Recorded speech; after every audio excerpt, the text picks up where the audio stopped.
Line షోరూంలో వజ్రాభరణాలు, బంగారు ఆభరణాలపై ఆఫర్లు. స్థానిక అన్నమయ్య సర్కిల్ వద్ద ఉన్న క్యారెట్ లైన్ షోరూంలో వజ్రాల ఆభరణాలపై ఆఫర్ నడుస్తుందని, ఈ ఆఫర్ ఈ నెల 31వ తేదీ వరకు ఉంటుందని, ఎటువంటి వజ్రాల ఆభరణాలపైన ఎంఆర్పీ రేటుపై 20% డిస్కౌంట్ ఇస్తున్నామని, అదేవిధంగా మీ పాత బంగారాన్ని తీసుకొచ్చి వజ్రాల ఆభరణాలు మార్చుకునే వెసులుబాటును కల్పిస్తున్నామని చెప్పి షోరూం మేనేజర్ నిర్వాహకులు తెలియజేశారు.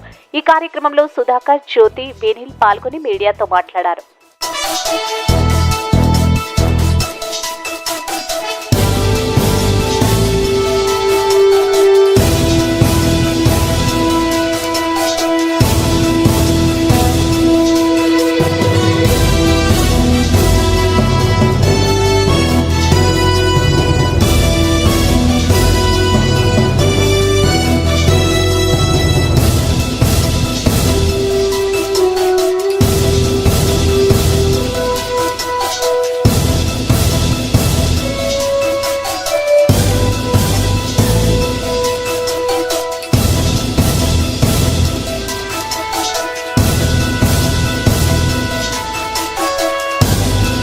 ఈ వీడియో కనుక మీకు నచ్చినట్లయితే లైక్ చేసి షేర్ చేయండి. మరిన్ని లేటెస్ట్ అప్డేట్స్ కోసం మా ఛానల్ ని సబ్స్క్రైబ్ చేయండి.